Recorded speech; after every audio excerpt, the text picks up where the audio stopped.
GCN. The space station called Viridian 7 floated in the darkness between stars. It was a place where many alien species came to trade and talk. Ships of all sizes docked at its many ports. Strange languages filled its halls. It was supposed to be a safe place, a neutral place, but on this day, something terrible was about to happen. The human ship, Dawn of Promise, arrived at the station early in the morning. It carried 32 children from the Seoul Interstellar Academy on Earth. These children had won a special trip to see the galaxy. They were excited and nervous and full of wonder. For most of them, this was their first time leaving their home planet. Tae was 14 years old. He sat near the window and watched the station grow larger as they approached. He did not talk much. He never talked much. But his eyes saw everything. He noticed how the other ships moved. He counted the guards at the docking ports. He remembered small details that others forgot. His teachers called him quiet. His friends called him strange. But Tae knew that watching and waiting was sometimes more powerful than speaking. Yuna was 13. She sat in the middle of the group, surrounded by younger children who looked up to her. She had a strong voice and a stronger heart. When a small boy named Woojin felt sick from the space travel, Yuna held his hand and told him stories until he felt better. She was not the oldest student on the trip, but everyone treated her like a leader. It was simply who she was. Minho was 12.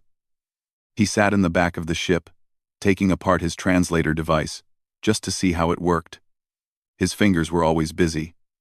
His mind was always building something. The teachers had stopped trying to keep him away from machines. It was like trying to stop water from flowing downhill. Minho understood technology the way birds understand the sky. And then, there was Hana.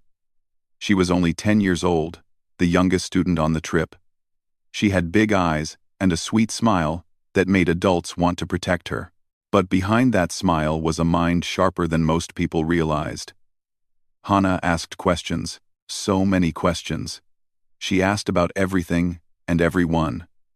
And she remembered every answer she received. The ship docked at Viridian 7, and the children stepped onto the station with their teachers. The air smelled different here. The lights were strange colors. Aliens of many shapes walked past them. Some had scales. Some had too many arms. Some floated, instead of walked. The children stayed close together, their eyes wide with amazement. Their guide was a friendly alien named Quileth. He was old and tall, with gray skin and kind eyes. He belonged to a species called the Torvani. They were known throughout the galaxy as peaceful beings who loved knowledge and art. Quileth smiled at the children and welcomed them in a gentle voice. "Human children," he said warmly, "it is wonderful to meet you. Your species is still new to the galaxy, but you have already made a great impression. Come, let me show you the wonders of our station." The tour began well. Quileth showed them gardens where plants from 100 worlds grew together. He showed them a room where music from across the galaxy played all day and night. He showed them artwork made by species that had existed for millions of years. The children laughed and pointed and asked questions. Even Tae smiled a little, but they were being watched.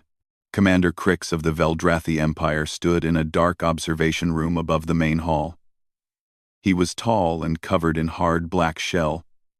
Like an insect grown to the size of a man, his eyes were red and showed no warmth. He watched the human children through the glass, and his mind calculated their value. The Veldrathi were not kind beings. They believed in strength and power above all things. They had fought many wars and won most of them. But lately, the humans had become a problem. Human ships were fast. Human soldiers were stubborn. Human diplomats talked too much and gave up too little. The Veldrathi High Council wanted leverage against the human coalition, and Commander Crix had just found it. "Those are human young?" asked his assistant, looking down at the children with confusion. "Yes." Crix clicked.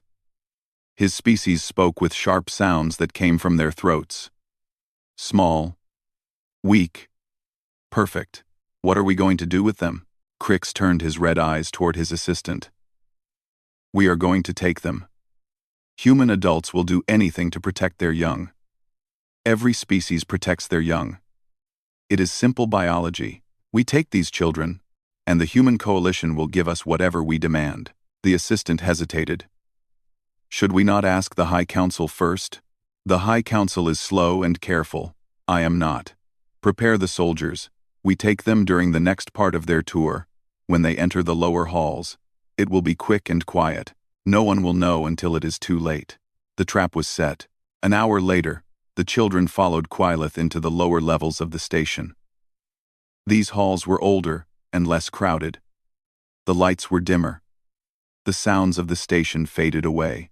It was here that the Veldrathi soldiers waited. They came from the shadows without warning. 20 soldiers in black armor surrounded the group in seconds. The teachers screamed and tried to protect the children, but they were pushed aside. Quileth shouted in protest, but a soldier struck him down. The children screamed and cried and held on to each other. Yuna grabbed as many small hands as she could. "Stay together," she shouted. "Stay together." But there were too many soldiers. They moved through the group like wolves through sheep. One by one, the children were grabbed and carried away. Some fought. Little Woojin kicked and bit until a soldier finally held him still. But they were just children. They could not win. Tay did not fight. He did not scream. He let the soldiers take him. But his eyes never stopped watching. He saw which direction they were going. He counted the steps. He memorized the faces of the soldiers. And when no one was looking, he pressed a small button on Minho's bag. Minho had built an emergency beacon weeks ago, just because he was bored. He never thought anyone would use it. But Tay had found it. And Tay had activated it.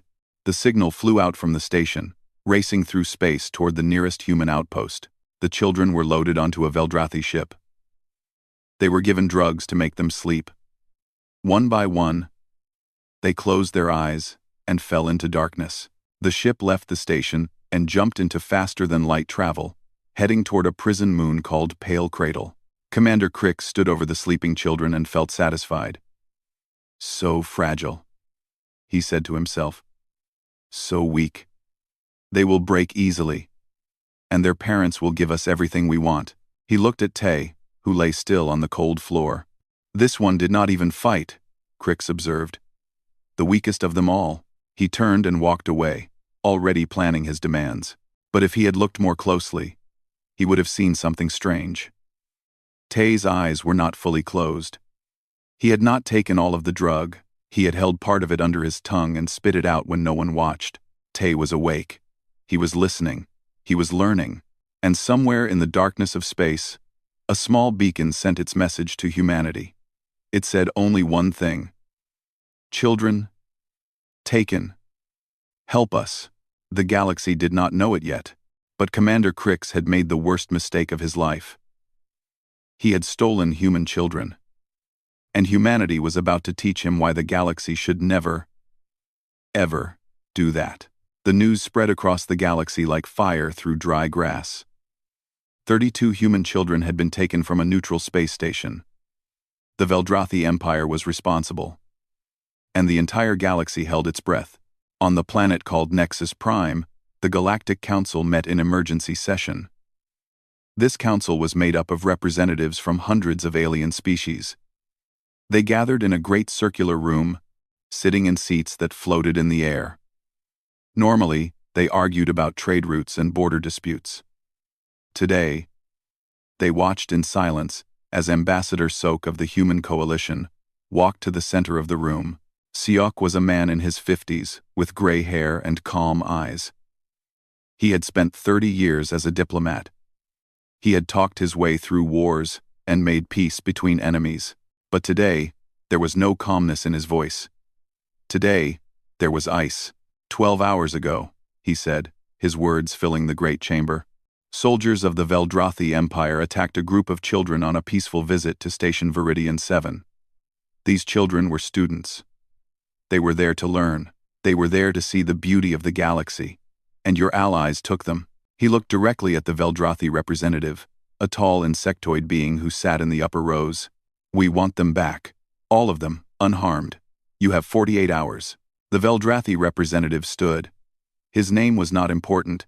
He was simply the voice of his empire in this room. The human coalition makes demands it cannot enforce, he said, his voice clicking and cold. The children are safe. They will remain safe, as long as humanity agrees to certain conditions. We wish to discuss the border territories in the Outer Rim. We wish to discuss trade restrictions. We wish to discuss, you wish to die. The voice came from the side of the room. Everyone turned to look. The speaker was old Quillith, the Torvani elder who had guided the children on their tour. He had a bandage on his head where the soldier had struck him, but his eyes burned with something no one had ever seen in a Torvani before. Anger. Quillith walked slowly to the center of the room. His people were known for peace. They did not fight. They did not threaten. But today, something had changed. You imprisoned human children, Quillith said, his voice shaking. Do you even understand what you have done? The Veldrathi representative made a sound like laughter. We have taken hostages. It is a simple tactic. Every species understands hostages. No, Quillith said. You do not understand. None of you understand. He turned to look at all the representatives in the room. I have studied humans for 60 years. I have watched them join our galactic community. And I have learned one truth that everyone should know. He paused and took a deep breath. Human children are not smaller, weaker humans. They are something else entirely. They are unfinished predators. They do not think like adults.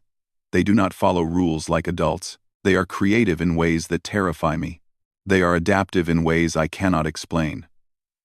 And they do not know what is impossible. Quote, the room was silent. Even Ambassador Soak watched Quillith with quiet intensity. Human adults have learned control, Quillith continued. They have learned patience. They have learned to follow laws and respect boundaries. But children? Human children have not learned these things yet. They will try anything. They will break anything. They will escape from places that should be impossible to escape from. And they will do it while the adults are still making plans. The Veldrathi representative shook his head. This is foolishness. They are small beings without weapons or training. They are locked in cells on our most secure moon. What can they possibly do? Quillith stared at him with sad eyes. I do not know. That is what frightens me. And it should frighten you, too. From across the room, the representative of the Grellish consortium stood. The Grellish were merchants who had traded with humans since the first contact. They knew humanity well. Perhaps better than anyone. We have already withdrawn all our people from Veldrathi space, the Grellish said. We suggest everyone else do the same. Why? The Veldrathi asked. You fear human soldiers? We can fight human soldiers. All. We do not fear human soldiers, the Grellish replied. We fear what humans become when you hurt their children. Soldiers follow orders. They stop when told to stop. But humans protecting their young? They do not stop. They do not sleep. They do not listen to reason. They become something else. Something we do not have a word for. Ambassador Soak spoke again. 48 hours, he repeated. Return our children. This is not a negotiation. This is a warning. He turned and walked out of the chamber. The human delegation followed him. The doors closed behind them with a heavy sound. The Veldrathi representative looked around the room. He expected support. He expected other species to defend his empire's actions. Instead, he saw only fear and pity. You have killed yourselves, Quillith said quietly. You just do not know it yet. Far away, on the prison moon called Pale Cradle, the children woke up in cells. The walls were gray metal. The lights were too bright. The air smelled wrong. The children were separated into groups of 4, each group in their own cell. Guards walked past every few minutes, their hard shells clicking on the floor. Yuna was in a cell with 3 younger children. They were crying. They wanted their parents. They wanted to go home. Yuna held them close and whispered words of comfort, even though her own heart was full of fear. Listen to me, she said softly. We are going to be okay. We just need to stay calm and stay smart. Can you do that for me? The children nodded, wiping their tears. In another cell, Minho sat in the corner with his eyes closed. But he was not sleeping. He was thinking. He had noticed something during the walk from the ship to the cells. The lights in the hallway flickered when certain doors opened. That meant the power system was old. Old systems had weaknesses. Weaknesses could be used. He opened his eyes and looked at the ceiling. There was a small panel near the light fixture. Behind that panel would be wires. Wires could be changed, redirected, made to do new things. Minho smiled. He had work to do. In the cell closest to the guard station, little Hana sat by herself. The guards thought she was the most harmless one. She was small and young and cried a lot. They did not watch her carefully. That was their mistake. Hana had stopped crying an hour ago. Now she just sat and listened. The guards talked to each other, not knowing that human ears were sharper than they realized. Hana heard them discuss the shift changes. She heard them complain about the food in the cafeteria. She heard them mention that the commander was coming to inspect the prisoners tomorrow. She stored every piece of information in her mind. She did not know how it would be useful yet. But she knew it would be. And in the darkest corner of cell block 7, Tay sat alone. He had not spoken since they arrived. The guards thought he was broken, scared into silence. But Tay was not broken. Tay was planning. He had spent the last several hours watching the guards. He noticed that they were nervous around corners. He noticed that they avoided looking directly at the human children. He noticed that they flinched at sudden sounds. The Veldrathi were afraid. They just did not know they were afraid yet. Tay reached under his shirt and pulled out a small piece of metal he had hidden there. He had taken it from the ship during the transfer. It was sharp. It could cut. But he was not going to use it as a weapon. He was going to use it to write. On the wall of his cell, he began scratching a symbol. It was something he had seen in a book about alien mythology. A symbol that meant death in Veldrathi culture. A symbol that guards would recognize and fear. By morning, that symbol would appear in every cell block, on walls, on doors, on the floor outside the guard station. The guards would not know who was drawing them. They would not know how the prisoners were communicating. They would only know that something was very wrong. Tay finished the first symbol and allowed himself a small smile. Commander Crix had taken human children because he thought they were weak. He thought they would cry and beg and wait for rescue. He was about to learn how wrong he was. 3 days had passed on Pale Cradle. Commander Crix expected the human children to be broken by now. He expected tears and begging. He expected fear. Instead, his guards were the ones who were afraid. It started with the symbols. Strange marks appeared on walls throughout the facility. They were death symbols from ancient Veldrathi mythology. Symbols that promised doom. No one knew how they got there. The cells were locked. The children were watched. But every morning, new symbols appeared. Then the sounds began. At night, when the lights dimmed, strange noises echoed through the hallways. Crying that seemed to come from nowhere. Whispers in the ventilation shafts. Footsteps in empty corridors. The guards jumped at shadows and aimed their weapons at nothing. "It is just children," Commander Crix told his nervous soldiers. "They are playing tricks. They cannot hurt you." But the guards were not so sure. In cell block 7, the children had organized themselves without the guards knowing. Yuna was the leader. She had created a communication system using taps on the walls. 1 tap meant yes, 2 taps meant no, 3 taps meant danger. Complex messages took longer, but the children were patient. They had nothing but time. Through this system, Yuna learned that Minho had found a way into the ventilation shafts. The opening was hidden behind a panel in his cell. It was small, barely large enough for a child to crawl through. But that was exactly the point. The Veldrathi were too big to fit. They had not designed their prison to hold creatures so small. "How many children can fit?" Yuna tapped through the wall. "All of us," Minho tapped back. "But we need time. And a distraction." The distraction came from little Hana. Over the past 3 days, Hana had been talking to a young Veldrathi guard named something she could not pronounce. She called him Bug in her head. Bug was young and nervous. He had never seen human children before. He thought Hana was cute and harmless, like a small pet. Hana used this. She asked him questions with big, innocent eyes. Where was the cafeteria? Why did the lights flicker sometimes? What was behind the big door, at the end of the hall? Bug answered everything, happy to show off his knowledge to someone who seemed impressed. By the third day, Hana knew the entire layout of the facility.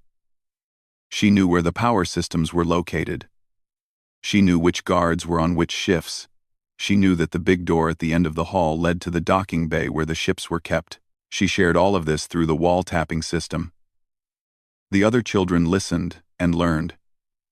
A plan began to form. On the fourth night, the escape began.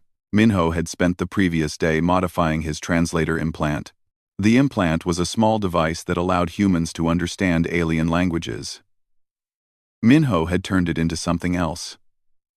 A jamming device that would disrupt the facility's communication systems. At exactly midnight, he activated it. Throughout Pale Cradle, radios stopped working. Cameras went dark. The main computer began showing error messages that made no sense. The guards panicked and ran to their stations, but they could not talk to each other. They did not know what was happening. In the chaos, Yuna gave the signal. The children began moving. Minho had taught them how to open the ventilation panels. One by one, they climbed into the shafts and began crawling toward the center of the facility. They moved in silence, barely breathing, their small bodies fitting easily through spaces that adults could never reach. But not all the children could fit in the shafts. The older ones, including Tay and Yuna, were too big. They needed another way out. Yuna had prepared for this. During the past days, she had noticed something about the meal trays the guards brought. The trays were made of a metal that conducted heat very well, and the lighting fixtures in the cells got very hot. Now she put her plan into action.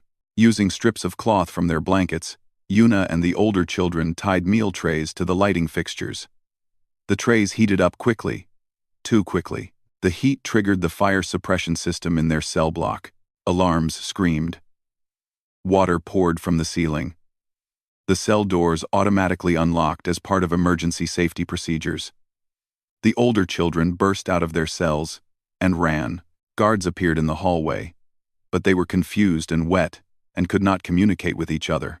The children split up and ran in different directions, just as Yuna had planned. The guards did not know who to chase first. In the chaos, Tay found Commander Crix's personal guard standing alone at an intersection. The guard saw Tay and reached for his weapon. Tay did not run. Instead, he pointed behind the guard and screamed in terror. The guard turned to look. There was nothing there. When he turned back, Tay was gone. Vanished into an open-air vent. The guard stood shaking for a long moment. Then he abandoned his post and ran. He did not want to be alone. Not with these creatures. Meanwhile, the younger children emerged from the ventilation system near the power room. This was the most dangerous part of the plan. They needed to cut the main power. But they had to do it in a way that kept the docking bay doors functional. Minho led them. Even at 12 years old, he understood the power systems better than the adults who had built them. He found the main panel and began working. His small fingers moving with precision and speed. This wire controls the lights, he whispered to the others. This one controls the doors. And this one. He pulled out a thick cable and smiled. This one controls the guard barracks. Oh, the lights in the guard barracks went out. Emergency locks sealed the doors. 30 guards found themselves trapped in complete darkness, pounding on doors that would not open. The children cheered quietly and continued to the docking bay. But Commander Crix was not trapped. He had been in his personal quarters when everything went wrong. Now he moved through the dark hallways with his personal weapon drawn, his red eyes glowing with rage. He found a group of children in the cargo bay, near the entrance to the docking area. 8 of them, including little Woojin, the 8-year-old who had been sick on the ship days ago. Crix pointed his weapon at them. Stop, he commanded. All of you, on the ground. Now, the children froze. They had no weapons. They could not fight a Veldrathi commander with powered armor and military training. But Woojin remembered something. His father had always told him to carry useful things in his pockets. "You never know when you will need something," his father would say. Woojin had listened. He always carried small things, bits of wire, interesting rocks, and a small bag of magnetic powder he had taken from his school's science lab before the trip. He had no idea why he had brought it. He just thought it was interesting. Now, as Commander Crix aimed his weapon at them, Woojin reached into his pocket. He grabbed the bag and threw its contents into the air. The magnetic powder spread like a cloud. Most of it landed on Commander Crix's powered armor. And powered armor, Woojin suddenly realized, was full of electronics. There was a loud crackling sound. Sparks flew from the joints of Crix's armor. The commander screamed as his suit seized up and stopped working. He fell to the ground, trapped in armor that had become a prison. Woojin looked down at him with calm eyes. "My dad says always be prepared," he said simply. Then the children ran, leaving the commander helpless on the floor. The docking bay was just ahead. Yuna reached it first, followed by Tae and the others. They gathered near the main doors, all 32 of them, tired and scared, but alive. Free, but there were no ships. Commander Crix had ordered all ships locked down when the chaos began. The children were free from their cells, but they could not leave the moon. Yuna looked at the empty docking bay and felt despair rising in her chest. Then the proximity alarms screamed. Everyone looked up. Through the docking bay windows, they could see ships appearing in the darkness of space. 1 ship, 5 ships, 10 ships, 17 ships, human ships. The rescue fleet had arrived. Tae felt tears in his eyes for the first time since this nightmare began. He had sent the beacon. He had hoped it would work. And now, seeing those beautiful human ships filling the sky, he knew that everything would be okay. "They came," Hana whispered, her voice full of wonder. "They really came." Yuna straightened her back and wiped her face. There was still work to do. The fleet would need to dock. The facility would need to be secured, and somewhere behind them, Commander Crix was still trapped in his armor, waiting for justice. "Everyone stay together," Yuna commanded. "This is not over yet. But we are going home." Outside the window, the human warships moved into attack formation. They had not come to negotiate. They had come for one thing only: their children. Admiral Ji-yun stood on the bridge of the human coalition flagship, Unyielding Dawn. She was 53 years old, a mother of 3, and a veteran of more battles than she wanted to remember. She had gray in her hair and lines on her face that showed decades of service. But none of that mattered now. What mattered was the prison moon in front of her. What mattered was the 32 children inside it. What mattered was bringing them home. "Admiral," her tactical officer reported, "we have 17 Veldrathi patrol ships moving to intercept. They are forming a defensive line around the moon." "How many children on that moon?" Ji-yun asked, her voice quiet and cold. 32, Admiral. All students from the Seoul Interstellar Academy. Ages? 8 to 14, Admiral. Ji-yun closed her eyes for a moment. She thought of her own children, safe at home on Earth. She thought of how she would feel if someone had taken them. Then she opened her eyes and gave her orders. "All ships, attack formation. Weapons free. No Veldrathi vessel leaves this system." The fleet moved like a single creature. Human ships were not beautiful. They were not elegant. They were built for one purpose: war. Heavy armor. Powerful weapons. Engines that could outrun anything in the galaxy. The Veldrathi patrol ships suddenly looked very small. Ji-yun opened a communication channel that broadcast on all frequencies. Every ship in the area would hear her words. "This is Admiral Ji-yun of the Human Coalition. We are not here for war. We are here for our children. Every ship that withdraws will be allowed to leave. Every ship that remains will be destroyed. You have 30 seconds. For a moment, nothing happened. The Veldrathi ships held their position, their captains perhaps hoping this was a bluff. Then, one by one, 11 ships broke formation and fled into faster-than-light travel. Their captains had decided that Commander Crix's mission was not worth dying for. 6 ships remained. These were crewed by loyalists, soldiers who believed in their commander and their empire. They powered up their weapons and prepared to fight. Ji-yeon felt no satisfaction. She felt no anger. She felt only duty.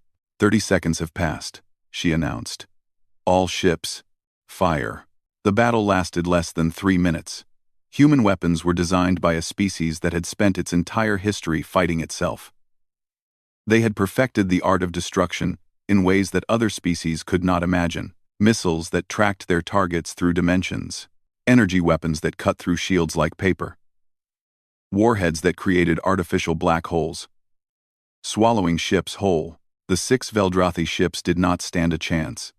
They fired their weapons, but human ships were too fast, too armored, too prepared. One by one, the Veldrathi vessels exploded in flashes of light. When it was over, only debris remained. Hostile ships eliminated, the tactical officer reported. Path to the moon is clear, Ji-yeon nodded. Launch the ground teams. I want those children on my ship within the hour. 30 military shuttles dropped toward Pale Cradle. Each shuttle carried a team of Marines, the best soldiers the human coalition had. They expected heavy resistance. They expected to fight room by room through a fortified facility. They did not expect what they found. Commander Daeho led the first team through the docking bay doors. He was a large man with scars on his face and hands that had killed more enemies than he could count. He moved carefully, weapon ready, expecting Veldrathi soldiers around every corner. Instead, he found children. 32 of them, standing in organized rows in the center of the docking bay. Their clothes were dirty and torn. Their faces showed exhaustion and fear. But they were standing. They were together, and they were not crying. A girl stepped forward from the group. She was maybe 13 years old, with a strong jaw and determined eyes. She straightened her back and saluted the Marine commander with perfect military form. Yuna, acting leader of the Seoul Academy students, she announced. 32 students accounted for, sir. Minor injuries only. We secured the facility's command center 20 minutes ago. Daeho stared at her. Then he stared at the children behind her.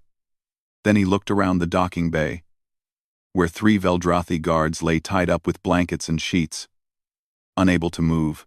You. He struggled to find words. You secured the facility? Yes, sir. The power systems are under our control. Most of the guards are locked in their barracks. Commander Crix is restrained in the cargo bay. Yuna paused. We were waiting for you. Daeho stood frozen for a long moment. He had been a soldier for 25 years. He had seen battles that would break most people. But he had never seen anything like this. Then he started laughing. Deep, relieved, incredulous laughter that echoed through the docking bay. Of course you did, he said, shaking his head. Of course you did. The medics rushed forward to check on the children. Most of them were pushed away. The kids insisted they were fine. They did not want bandages or medicine. They wanted to go home.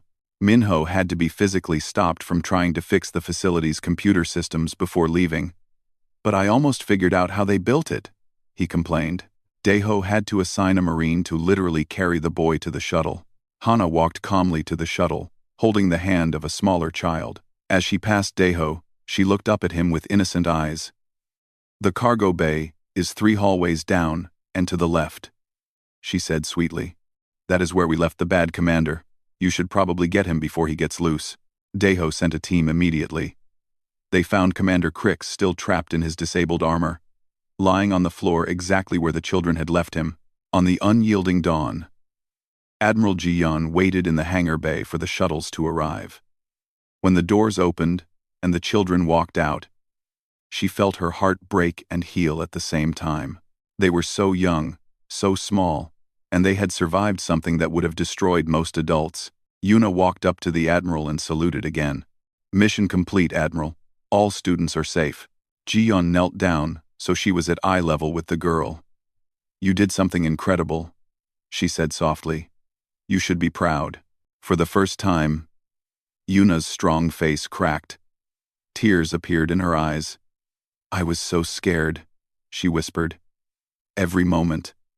I was so scared." Jian pulled her into a hug. "I know," she said. "Brave people are always scared. That is what makes them brave." An hour later, Commander Crix was brought before Admiral Jian in the ship's holding area. His armor had been removed. He was just an insectoid being now, smaller than he seemed before, standing in chains before a human woman half his size. Jian did not yell. She did not threaten. She simply looked at him and spoke in a quiet voice. "You took our children because you thought they were weak. You thought they would break. You thought they would cry and beg and give you power over humanity." She gestured to the window, where the prison moon floated in the distance, where shuttles were still moving back and forth, where the children's voices could be heard, laughing, in the corridors. "Look at what your weakness has cost you. Your fleet is destroyed. Your facility is ours. And those children you thought would break? They took control of your prison before we even arrived." Crick said nothing. There was nothing to say. "Understand something, Commander," Jian continued. "Human children survive. It is what they are made to do. They survive hunger and cold and war and monsters. They survive because we teach them to. And we do not teach them to wait for rescue. We teach them to become the rescue." She leaned close to his face. "You should pray to whatever gods your kind believes in that those children chose to capture you alive. Because if they had decided to kill you, we would have found your body and called it justice." Crix finally spoke, his voice weak and broken.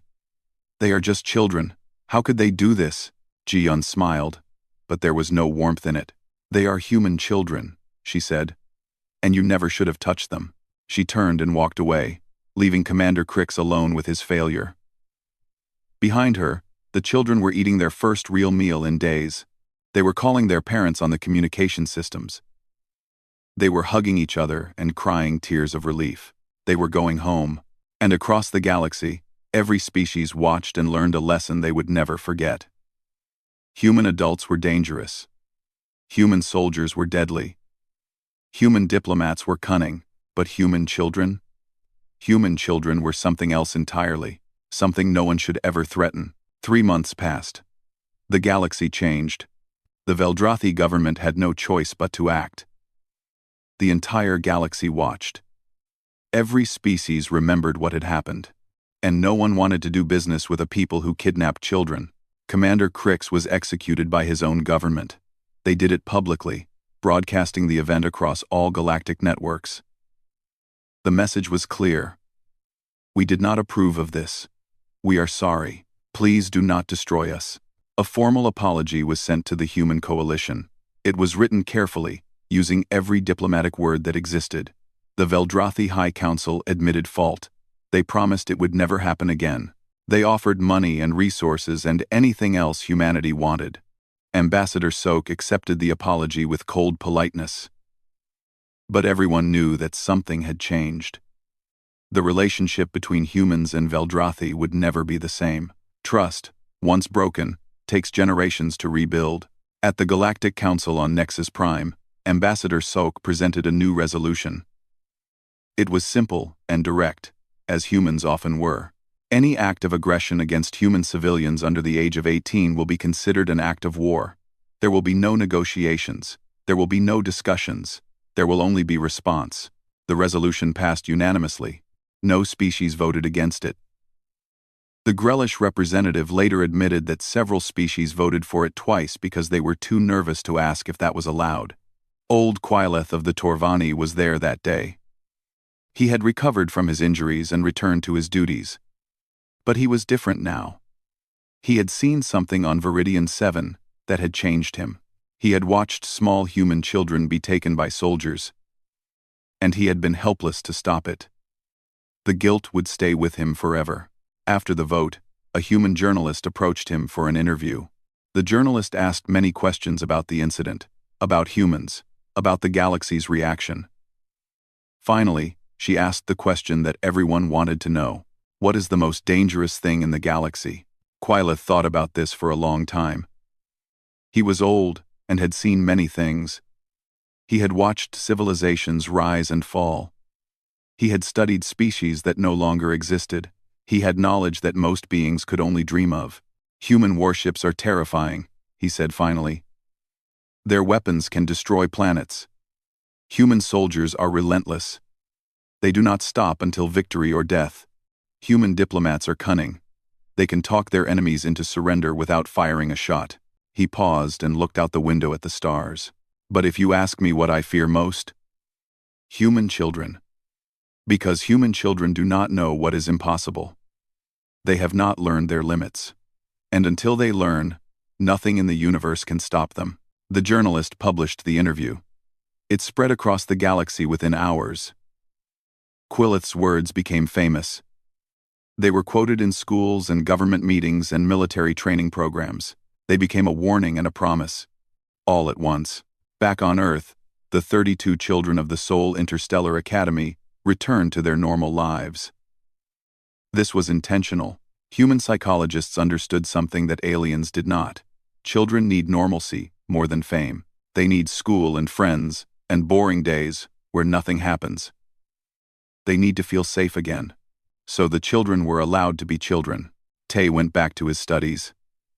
He was still quiet, still watching, still noticing things that others missed. But sometimes, late at night, he would wake up from nightmares. He would see red Veldrathi eyes in the darkness. He would hear the click of armored feet on metal floors. He did not tell anyone about the nightmares. Instead, he wrote in a journal. One entry, found by his teacher months later, said, "I was scared every day, but I was scared with my friends. That made it okay."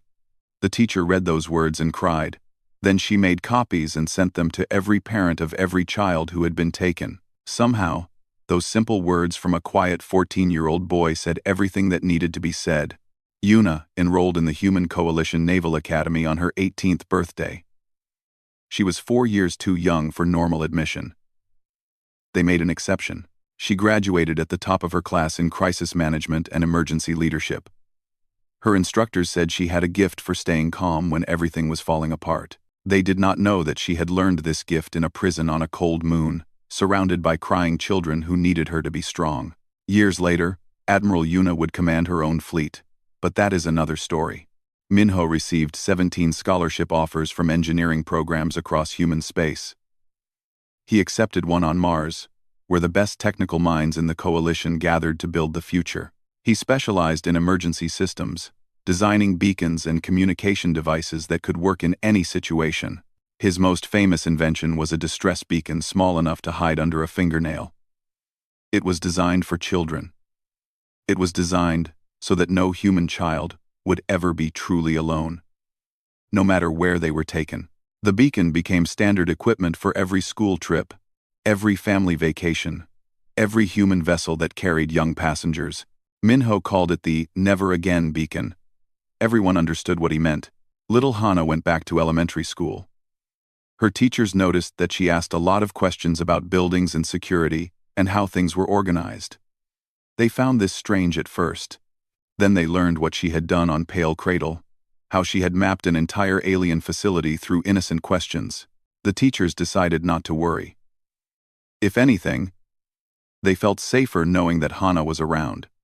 She would grow up to become one of the finest intelligence officers in human history. But as a child, she was just a curious girl who liked to know how things worked. Woojin, the 8-year-old who had defeated Commander Crix with a handful of magnetic powder, became famous for a while. News programs wanted to interview him. Companies wanted to use his picture in advertisements. His parents refused all of it. "He is a child," his father said firmly. "Let him be a child." Woojin grew up without fame or attention. He became a scientist, studying materials and chemistry. He always carried useful things in his pockets. And he taught his own children to do the same. "You never know when you will need something," he would tell them, just as his father had told him. 20 years after the Pale Cradle incident, a young Veldrathi commander sat in a military planning room. He was ambitious and clever, and had not been alive when the children were taken. To him, it was ancient history, a mistake made by foolish leaders long ago. "I propose we capture a human research vessel. he announced to his advisors. Their technology advances too quickly. We need to understand it. We need to study it. His advisors shifted nervously. One of them, an elderly soldier with scars on his shell, stood up slowly. This old soldier had been a young guard on Pale Cradle. 20 years ago, he had watched the children escape. He had seen his commander defeated by an 8-year-old with dust in his pockets. The old soldier walked to the young commander and grabbed him by the neck, slamming him against the wall. "Were there children aboard that vessel?" he demanded, his voice shaking with old fear. "I do not know. What does it matter? It matters more than your life. You will find out if there were children on that ship. If there were, you will destroy your plans. You will burn your notes. You will erase your files, and you will thank whatever gods exist that you asked me before you acted." The young commander, shocked and confused, asked why. Why would children matter so much? The old soldier released him and stepped back.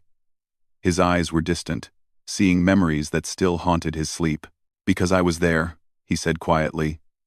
"I was a guard on Pale Cradle. I watched human children disable our power systems. I watched them organize an escape from cells that should have been impossible to escape. I watched them capture our commander, using science experiments and bedsheets." He walked toward the door, his old legs carrying him slowly. "And then I watched their fleet arrive. I watched our ships burn. I watched everything we built turn to ash. All because one commander thought that human children were weak." He paused at the door and looked back. "Do you know what humans call their children?" The young commander shook his head. "They call them the future. And humanity's future is not something any of us can afford to threaten." He left the room. The young commander sat in silence for a long time. Then he stood up, gathered his plans, and fed them into the fire. Across the galaxy, human children grew up without knowing how protected they were. They went to school and played games and complained about homework. They did not know that entire species avoided human space. They did not know that their safety was guaranteed by the memory of 32 students who had refused to break. And somewhere, on a quiet street in Seoul, a middle-aged man named Tae walked his daughter to her first day of school. She was nervous. She held his hand tightly and looked up at him with worried eyes. "What if the other kids do not like me?" she asked. Tae knelt down and looked into her eyes. He thought about fear. He thought about courage. He thought about a dark cell on a cold moon, surrounded by friends who needed him to be strong. "Listen to me," he said softly. "You are going to be okay. You just need to stay calm and stay smart. And remember that your friends will always be there for you, even when you are scared. Can you do that for me?" His daughter nodded, just as the children on Pale Cradle had nodded when Yuna said the same words so many years ago. Tae smiled and stood up. "Good. Now go learn something amazing." He watched his daughter walk into the school, surrounded by other children, surrounded by the future, and he knew, with absolute certainty, that the future was in good hands. The galaxy had learned its lesson. Humanity had taught it well. Never touch human children. Never.